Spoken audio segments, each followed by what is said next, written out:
Welcome to Season 6 of the Florida Institute for Child Welfare podcast. I'm your host, Dr. Lisa Magruder.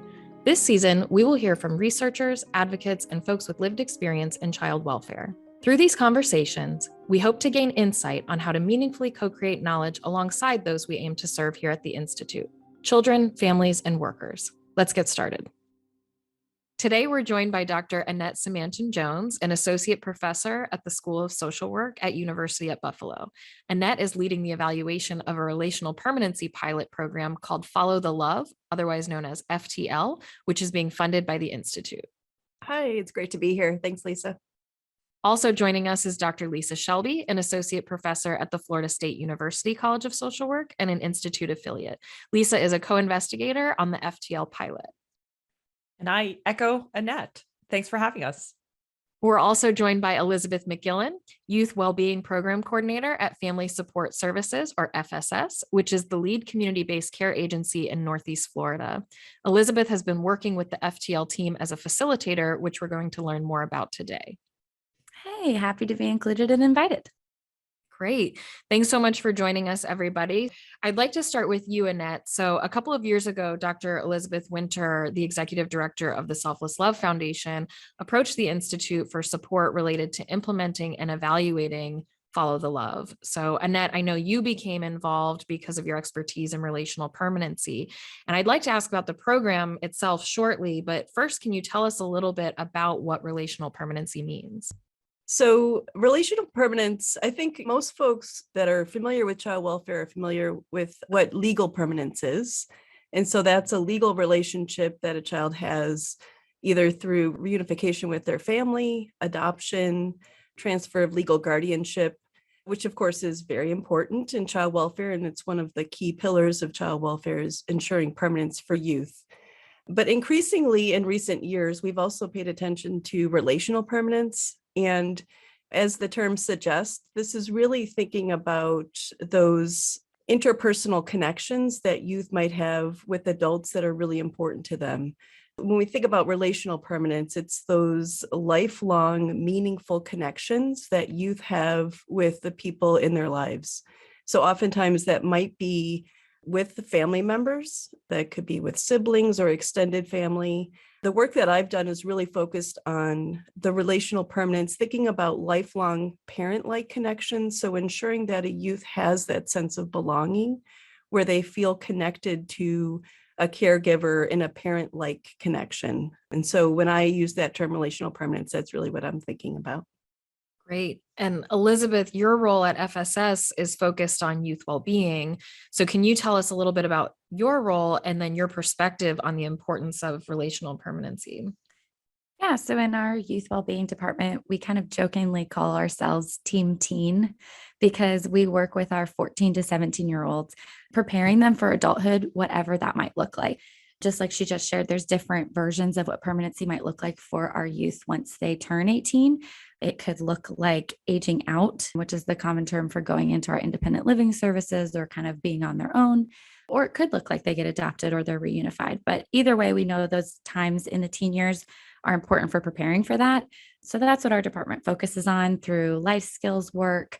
And now also we've incorporated a little bit more of the relational permanency work, making sure that a teen knows who their people are before they turn 18 so that they feel less alone as they make that big jump into adulthood. And before I jump into the next question about the FTL pilot, is there anything else about relational permanence or permanency that you all want to add? The only thing I would add is that I'm really heartened to see agencies like FSS and other agencies that are partnering with Selfless Love, but really throughout the country. I think this is just such critically important work. We know that youth do better when they're connected to supportive adults, and particularly for youth who have been involved in the child welfare system. This is a system that historically has separated youth from people that are important to them. And so I think through these efforts, we're really seeing an acknowledgement and honoring those relationships that we know are just so important for youth in general, but particularly important for youth who really have had disrupted supportive networks. And so I'm just really excited to be part of this project. And I love how you point out that the relationships can be varied, right, and unique to the individual youth, which I think is an important aspect. Out of curiosity, and this may be a good question for Lisa or Annette, what does the research tell us about outcomes as it relates to relational permanency? So we do know just from general youth development literature, we know that youth tend to do better as they're in that emerging adulthood, transitioning to adulthood stage. Youth tend to do better when they have supportive connections. The research varies a little bit, but there is some research to suggest that youth that even have one supportive adult in their lives tend to do better. We encourage youth to really think about a network of support and having multiple people in their lives that can help them as they reach their goals, as they transition to adulthood. But even having one supportive adult that's really committed to a lifelong relationship with the youth can really make a difference across multiple well-being domains. That could be higher educational outcomes, employment, financial stability, social skills, self-esteem, mental health. So really across many different domains, we know that youth tend to do better when they're connected to a supportive adult.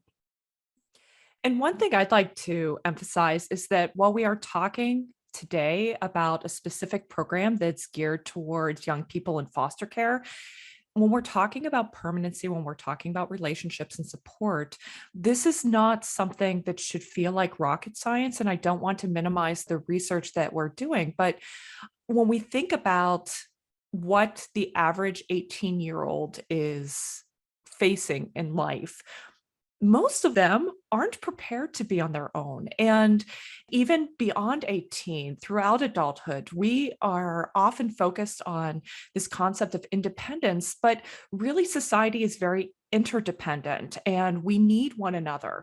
I don't think that anyone listening to us talking today or the four of us can say that there hasn't been some time in the last week that we haven't had a question that we've reached out to someone or we have wanted to reach out to someone. So when we're thinking about relational permanency, this is something that all people need. And this is not something that's specifically unique to foster youth, but to go back to what Annette was saying, that sometimes the process of a young person entering foster care has disrupted some relationships. And I would also add that there may have been some abuse or neglect that was not conducive to forming strong interpersonal relationships. And so this whole focus for youth in foster care is really to make sure that they have what we all need. That's a great addition. Thank you. And before we get into the FTL pilot, I'm just curious, Elizabeth, prior to engaging in the FTL work, how has FSS in the past tried to focus on relational permanency with youth that you all are working with?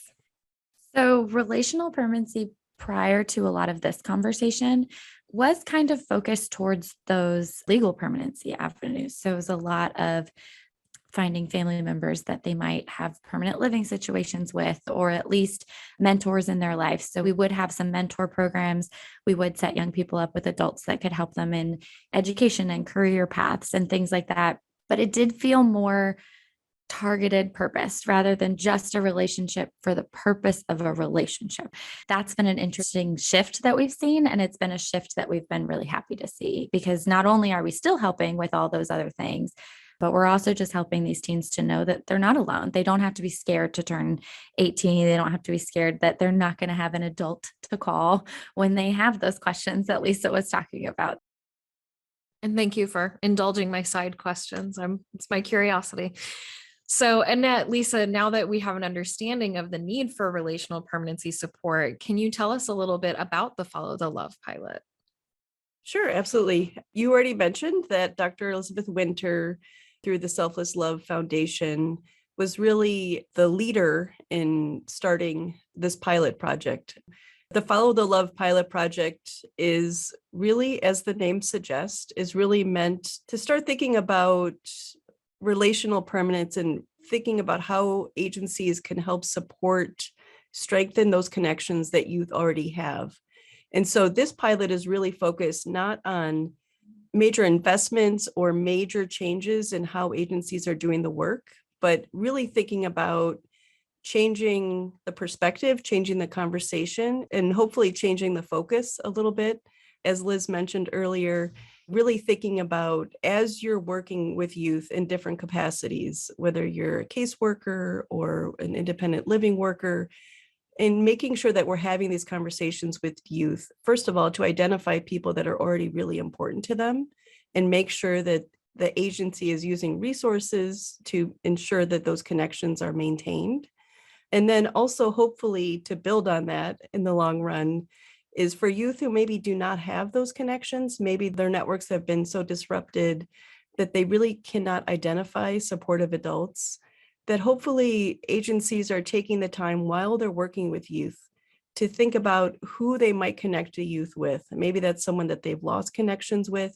Maybe 10 years ago, a youth had a connection with a supportive adult that was not safe or healthy at that time, but people change, and maybe now that person could be a resource for the youth. This initial pilot is really starting with that kind of starting point of let's change the conversation and ensure that we're talking with youth about this. And again, these are working with older youth. So while they're transitioning to adulthood, what can the agency do to ensure that they're at least maintaining those connections that they've identified? The way that the pilot is structured through the Selfless Love Foundation is to work with pilot agencies that have identified Follow the Love facilitators like Liz. And so the facilitators might have different roles within the agency, but there's someone that is identified to work with this group of youth to start to identify those supportive connections. The facilitator then also reaches out to the supportive adults to let them know about what the pilot is and let them know that they have been identified by a youth as someone who's important to them. And so the facilitator is really just that. They're facilitating a relationship and a commitment and thinking about what role the adult might play for that youth. And so they're facilitating that reconnection or new conversation between the supportive adult and the youth. And so, Elizabeth, you've been involved, as Annette mentioned, as a facilitator for Follow the Love. So what has that experience been like for you?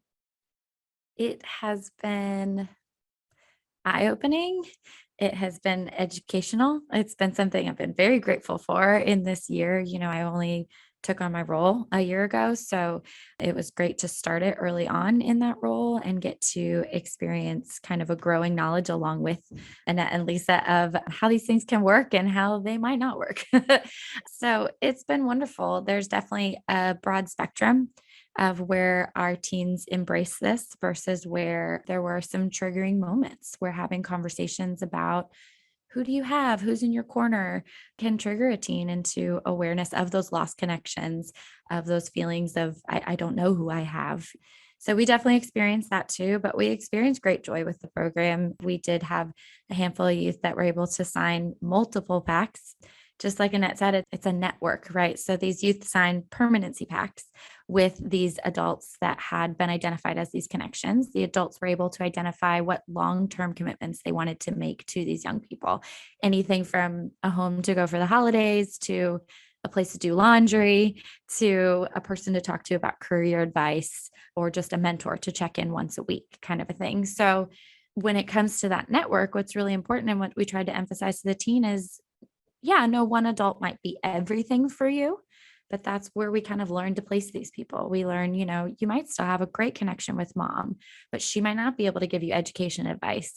But, Mr. Tom from your school is a great mentor for education, and he wants to step into that role. So it was interesting to see the youth kind of open their eyes to building those networks and recognizing that where one person may have let them down or may have not been able to provide something, there are other adults in their life that were ready to step up. So it was great to see that. It was great to see the youth growing confidence, knowing that they had these adults in their corner.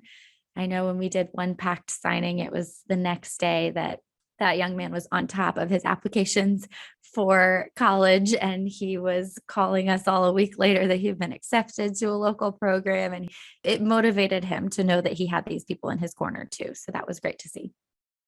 That's great. So it sounds like from your perspective at FSS, you're seeing some changes occur as a result of this pilot in a positive direction for these youth. And think your experience definitely speaks to what Annette was talking about earlier around kind of diversifying what those supports look like. And so I think that that's great. Lisa and Annette, from the pilot perspective, from the evaluation perspective, what types of things are you finding with these initial pilot sites? Well, one of the things that I'm excited that we're learning about is just how diverse the experiences are. When we're talking to the facilitators and we're meeting with facilitators on a regular basis and they're sharing what's working, what may be less efficient or not optimal. I don't want to be negative, but we actually have learned some things that we could be doing better. And so that's one of the things that's really exciting to me is that we're learning the need to have the follow the love be very unique to the individual young person. So even just how the facilitator and youth connect and the frequency, there's an assessment that we have the youth complete. And some facilitators have said, I can't sit down the first time I meet the youth, or even the second time. I need to really build the relationship. One of the main things that we're learning, although it's not unsurprising, it's just the need for it to be so specifically tailored to the young person and the facilitator and the agency. So it's so context specific. I also think that one of the other things that we're learning is that this isn't easy, that shouldn't come as a real surprise. Permanency and relationships take time to develop, and the follow the love takes an investment in time of the facilitator and the young person. This is never going to be 20 minutes and everything is solved and we have a permanency pact. This is going to take the facilitator, the agency, the youth, and the adults in the young person's lives time to invest. And I think that speaks to what you were talking about earlier, right? I mean, Annette, you sort of alluded to this idea that it's not perhaps a heavy financial investment. And then we have Lisa saying, and also this isn't rocket science. This is something we can be doing, but not to be misled that it is time intensive and it does require thoughtfulness and sort of that tailoring to each individual youth. So I appreciate that perspective, Lisa, as far as not seeing this as just a check the box thing that we're doing for our youth. Annette, were you going to say something? Yeah. So to Lisa's point, I would really agree that it really depends on the youth. And so I think part of the learning that Lisa was just talking about is really being intentional when the agencies have identified the youth and the facilitators beginning to work with the youth to really understand where that youth might be coming from.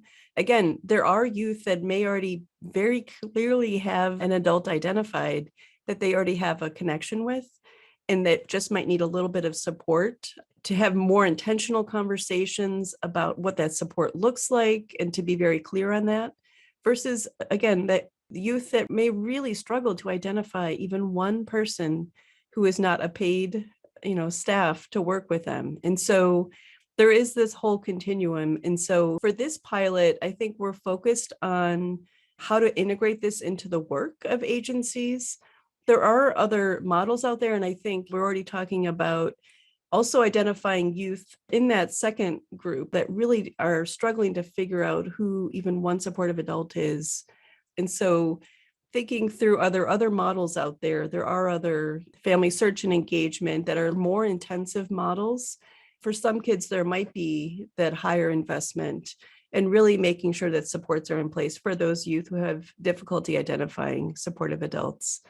The only other thing I would say about that is, again, this might go beyond the scope of this pilot, but what I hope to come out of this is agencies are starting to shift these conversations and have these conversations, is that this is also a perfect time to work with those youth too. So while youth are in care, while they have people around them that are working with them as they transition to adulthood, this is really the perfect time to help them think through how to navigate those difficult relationships, sometimes challenging relationships, but very real connections they may have with their biological families.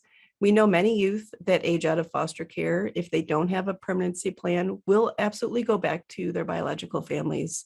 And so helping you think through how to have good boundaries, how to ensure that they have healthy relationships, and how to renegotiate and navigate some of those difficult relationships. My hope is that we're all moving in that direction. I'm excited about this initial step of really just shifting the conversation. So, Annette, Lisa, as you know, this season is focused on elevating lived experience, which is a priority of ours at the Institute. Can you tell us ways in which the Follow the Love team has engaged with youth or members of the workforce to help shape the Follow the Love pilot program? One of the things that's really exciting in working with Dr. Winter at the Selfless Love Foundation is that she has a really robust, I think she calls it her kitchen cabinet, an advisory group that includes agency representatives, state representatives, and also youth representatives. So I think one of the exciting parts for me of joining this team and this evaluation of Follow the Love pilot project is that youth really helped create and shape what this pilot was going to look like in these pilot agencies in Florida. And so I think from the very beginning, youth were really front and center and part of that discussion and part of those conversations about what this should look like from their perspectives. That was really exciting. The other piece that I think is really exciting about how we've continued with this pilot project is that both the folks who are implementing Follow the Love, that includes people at Selfless Love who are overseeing that process, and the facilitators themselves, that we do as an evaluation team, we meet with all of those folks monthly. Lisa already mentioned this, but I do think that this is really a key piece of the process that allows us to shift things as we're going along in real time, in the moment, making sure that facilitators have what they need to do the work. And then now we're also working with the second round of agencies in the pilot project. And so Liz was part of what we call round one of the pilot. And so we really learned a lot from Liz and her cohort of facilitators and thinking through what types of supports do the facilitators need? And that, again, is directly from them sharing both the things that are working and some of the struggles that they were having. One of my favorite memories or moments of this entire project was very early on, probably the first or second time that we had these monthly meetings. And I can't remember who asked the question. Maybe it was Annette about, well, how are things going? Or what kind of feedback do we have? And there were all of these like downcast eyes, like people didn't want to answer the question. And we invited people to criticize us and make suggestions about what we could be doing better. And it was really an interesting moment that I felt that in engaging the professionals in this project. And so we were very humble, hopefully we were perceived as humble, in saying, we don't have answers, you're the experts, we need your ideas and information for this to improve. The engagement of the professionals has been central with these meetings. And while as a researcher, I'm not directly involved with the youth, we are inviting youth to be interviewed. And so we are soliciting feedback, and this will be part of our overall study findings. So the engagement and understanding the lived experience is absolutely central to the work that we're doing. And I love that you bring that up, Lisa, because I think as we've been talking on this season's podcast so far, we've tended to talk about lived experience being of parents or of youth. But I think especially here at the Institute, where we center so much of our work around supporting the workforce, making sure that we have that authentic professional lived experience of the workers is so central. I think you're absolutely right. We need that input. We don't have all the answers. We need to know what's going on the front lines. So Lisa, I wanted to follow up with you a little bit more because I know that you are an advocate for authentic representation in child welfare research. And I just wanted to hear a little bit more about your thoughts on what that means to you. Authentic representation in child welfare research, or any other research for that matter, means that researchers are incorporating all interested parties, ideally through all stages of the research process. So in child welfare, that means that we make sure that the perspectives of the people with lived experiences are part of the research. And so Typically, people think, well, that's young people in care or who have previously been in care, and the system involved parents and families and foster parents.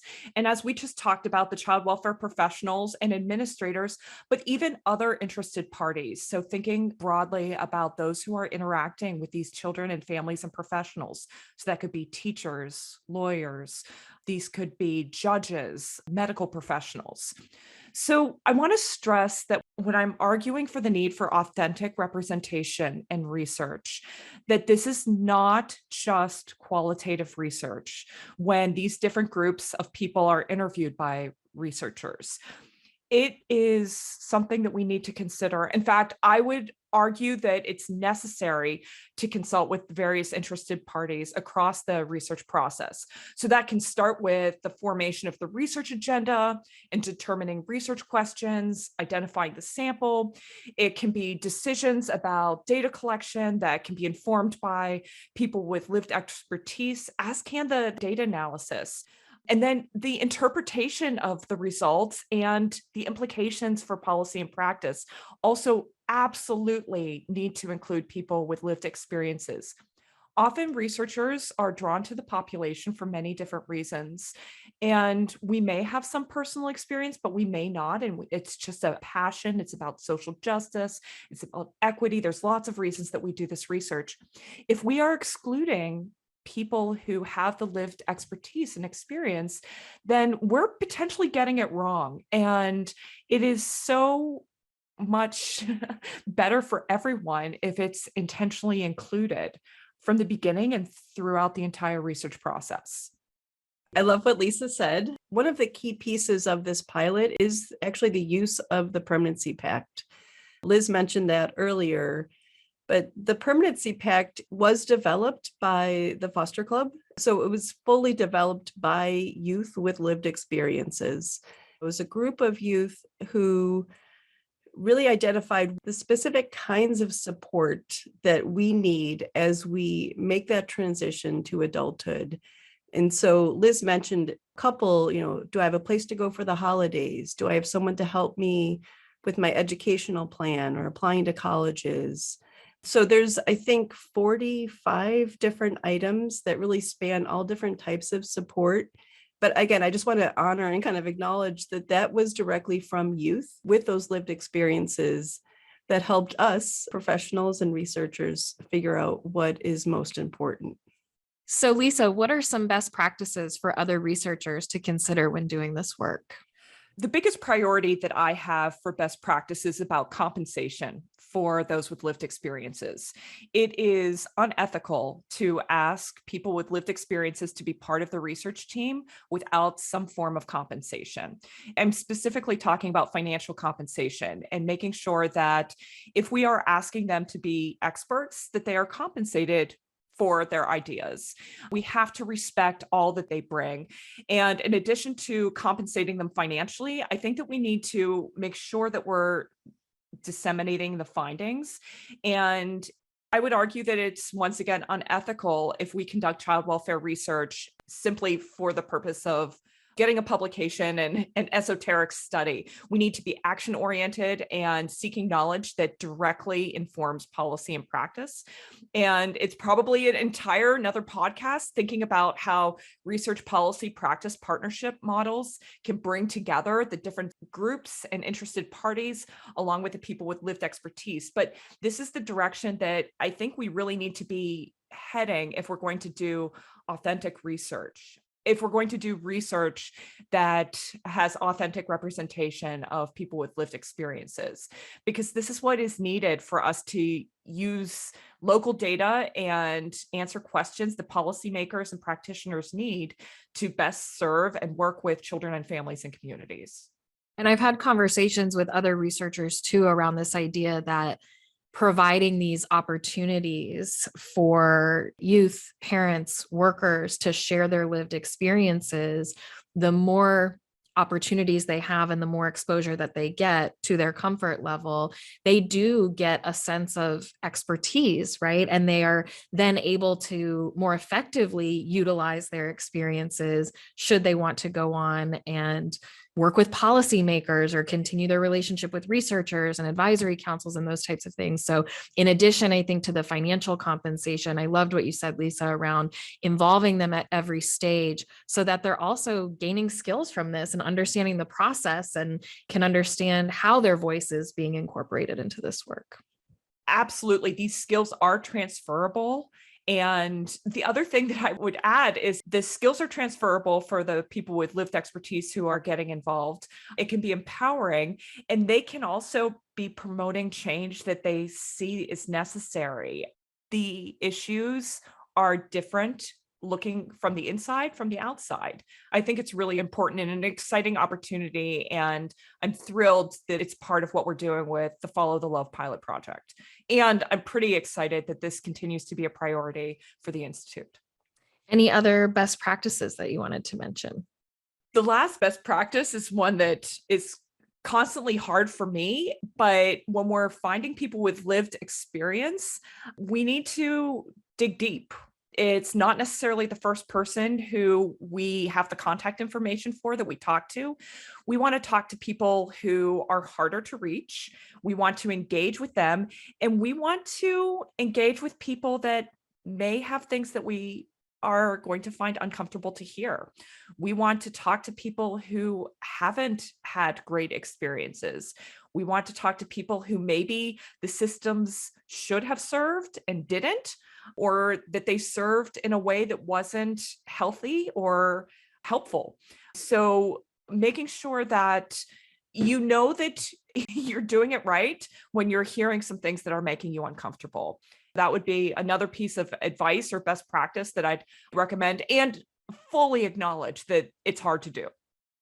The only thing I would add to that is just to, again, state my appreciation for the Institute's focused on lived experience, including the frontline worker. I know that a lot of the work the Institute does is focused on workforce development. I'm also doing other work in that area. And why I so appreciated our monthly kind of check-in meetings with the facilitators is to really see how are things going. This was our best laid out plan. So to really hear about the very real challenges and the things that help to make that connection between what the work looks like on the ground, all the way through the agency to policymakers, and also hopefully the families and youth that we work with can see those changes as well. And I think that's a really great point, Annette, and really speaks to the importance, again, maybe as another best practice of maintaining that consistent communication with the folks that are providing their experiences or their expertise. I think one thing that I'm hearing across responses is this idea of trust too, and relationship building, because I hear you, Lisa. It can be really hard to dig deep and find those harder to reach folks who maybe have decided that, okay, you're a researcher with Florida State University. You're just another piece of the system, right? You're another part of the system. I have no interest in telling you my story. We've had that experience before. And so I do think that it's important as much as we can for us to build those relationships, much like we're doing within this pilot program. Also, as researchers, we have to build that rapport. We have to build that trust so that folks, to your point, Lisa, feel comfortable sharing the uncomfortable, because that's really where we're going to see change happen. Absolutely. I couldn't agree more. Absolutely. So, Lisa, we talked earlier about Liz's experience with relational permanency, and in particular for youth who are aging out of care. I know that you do a lot of work in this area. Can you tell us a little bit about your upcoming projects or your current projects? I'm really excited to share that I have a book that's about youth engagement and youth perspectives. So I have written a book titled Some Type of Way that will be published in the summer of 2023. And it is an ethnography of young people who are transitioning out of care. So I follow 5 youth and some of their peers and the service providers who work with them as they leave care and navigate life on their own. So it's a very strong critique of how society has failed these young people, but it is also a story of hope and excitement of their grit and fortitude as they are becoming adults and and living life on their own. So it's once again called Some Type of Way and comes out in 2023. Excellent. We look forward to that. Thank you. Elizabeth, I'd like to end our conversation with you. As we mentioned, so much of our work that we do at the Institute is meant to support the child welfare workforce. It's crucial that workers are given opportunities to not only participate in our studies, but also to participate in our processes, because our ultimate goal is to inform meaningful change to support you while you're supporting Florida's families. So from your perspective as a child welfare worker, what's the number one piece of advice that you'd give to child welfare researchers about collaborating with workers on their projects? So I have one piece of advice, but it's kind of twofold. So I would call it like trickle down lived experiences. Make sure that you're working with workers who are talking and listening to those that they are serving with lived experiences. I think Annette and Lisa did a really good job of this being built into the research, in that our check-ins and even in our debrief final interview, they asked questions about what I observed, but they also asked about direct feedback that I had heard from the young people, caregivers, adults that we were interacting with. And it kind of set up this process of changing the whole system to be lived experience informed, not just mine, but who I was working with. Additionally to that, another way that I would say lived experience trickle down is also for researchers to get their own lived experience. A lot of our community-based care agencies run on volunteers for a lot of our help and our assistance programs. And while I understand in certain circumstances, researchers have to maintain some distance for some objectivity and things like that, I definitely would encourage them to get involved in some small way.